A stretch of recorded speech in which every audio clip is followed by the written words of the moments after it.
now I've been thinking that any science has theoretical science anyway, has four aspects, and these, say, are insight, first of all, to perceive the structure of new ideas. And I say there's imagination, which projects a mental image of the whole idea. You get not only a visual image, but a feeling for it. Then there's reasoning, rather, to work out the consequences logically. And finally, there's calculation, to get numbers that can make possible a precise test with experiment. If you have imagination, you want an imaginative insight, you want to be sure it's not just imagination, so you have to see that it's factual. Now, then experiments are elaborated, and this is a very powerful method, but at the same time dangerous, because the experiments are developed on the basis of the theory, and they are set up to answer the sort of questions that the theory asks, a certain theory asks. When experimental equipment was very cheap and simple, it didn't matter because another theory could be considered and you could try another experiment. But now it takes years to produce a big machine, and it requires the cooperative work of many people and millions of dollars, so that people feel once you've invested in this machinery, you had better use it. So then theorists feel impelled effort to develop theories that will raise questions that can be answered by this particular equipment, which in turn was set up to answer questions due to the previous theory. Our experiments only answer the questions that we have already asked. So in exactly the same way, all the questions are born out of the answers we already have. And any answer anybody gives should put an answer to the end to the questions. But it does not put an end to the questions. But we are not ready to accept the fact that all the questions are born out of the answers.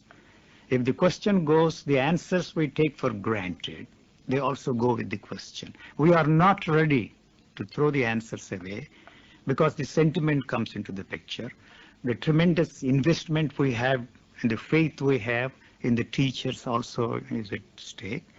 So there we are not ready to brush aside the answers. Actually, we do not want answers for the questions. And the assumption that the questions are different from the questioner is false.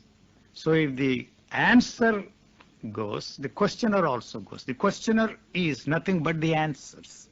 So that is really the problem. We are not ready to accept the answer because it will put an end to the answers which we have accepted as the real answers for that. And so we keep asking questions. Asking the questions. Yes. If somebody says, the concept of the self, maybe I'm very wise and capable and can do everything right. And somebody says that's all wrong, you're an idiot. Right? That's a different concept. Right? There are two concepts which don't agree. Right? That concept will upset the whole system that you had there, which was producing a nice neurochemical state all over the body. And therefore it disturbs the whole body. Right? You see, if the body is attacked, it will demand either fighting back or getting away, right? So that response is carried over into the thought process to, see, the body feels very disturbed, and the thought process may say, we've got to stop this disturbance of the body, so we'll try to run away, change the concept to another one, or which is less disturbing, right? Saying, no, I'm not an idiot, it's those people who are idiotic, you see. They don't really understand what I'm up to, and and so on. You see that the concept is manipulated to make the body feel more comfortable, right?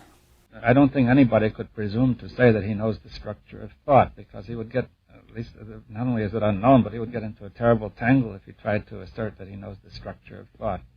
Because then we'd have to say the very thought with which he is thinking, that structure, does he know that? You see, isn't there a danger that he is projecting some idea which he has and calling it the objective structure of thought? I see. Now that's the same problem as the machines. You see, these machines have been built up in such a way that they lead us to ask only certain questions. If you have a theory of the structure of thought, you will project it into your thought and say that's what my thought is, and then you will only ask the questions about thought which are in your theory, and your thought will only answer the questions which you ask. Any idea which attempts to say that we know the structure of thought or the structure of language is suspect in my view. And what has come out of that is only violence. You see, belief in God or belief in anything separates us from others.